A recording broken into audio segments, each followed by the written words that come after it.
Hello viewers, আসসালামু আলাইকুম। আজকে আমি রান্না করব হচ্ছে মুরগির পা। তো প্রথমে আমি দিয়ে দিয়েছি সাদা তেল। তেলটা গরম হয়ে যাওয়ার পরে আমি দিয়ে দিব হচ্ছে পেঁয়াজ কুচি। পেঁয়াজ কুচিটা দিয়ে আমি এভাবে অনবরত একটু নেড়ে-চেড়ে ভেজে নিব।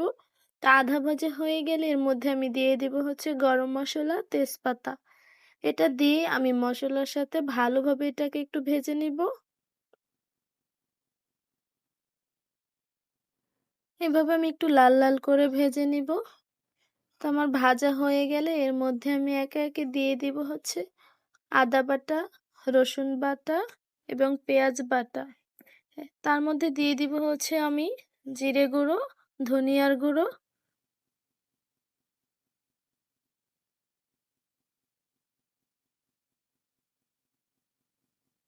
এখন দিয়ে দিব হচ্ছে আমি হলুদের গুঁড়ো,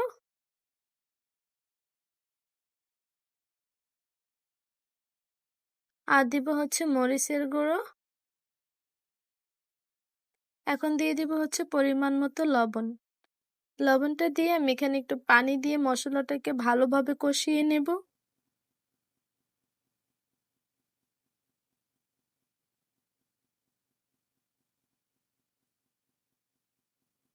এইভাবে আমি একটু বারে বারে নেড়ে চেড়ে এটাকে কষিয়ে নিব। মশলাটা আমার কষানো হয়ে গেছে, এখন দিয়ে দিব হচ্ছে মুরগির পা।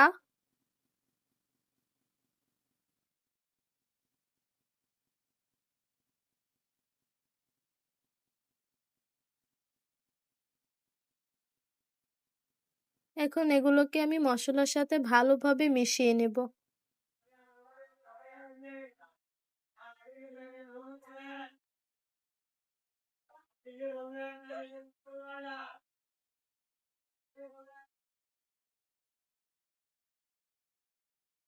তো আমার মেশানো হয়ে গেছে।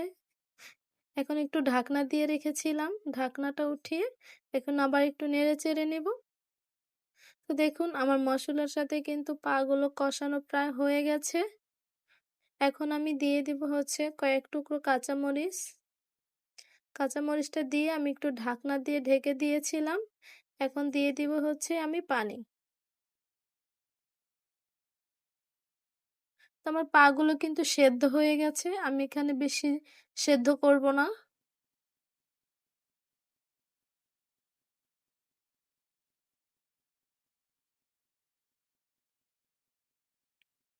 এভাবে একটু বারে বারে নেড়ে চেড়ে দিব।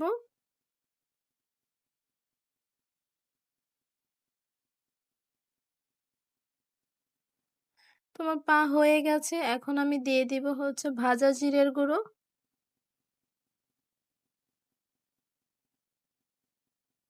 জিরে গুঁড়োটা দিয়ে এটাকে আমি একটু ভালো করে মিশিয়ে দিব।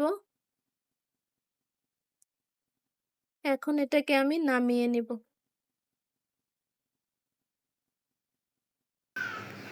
তো দেখুন আমার তরকারির কালারটা কিন্তু খুব সুন্দর হয়েছে, আর খেতেও কিন্তু খুব মজার ছিল।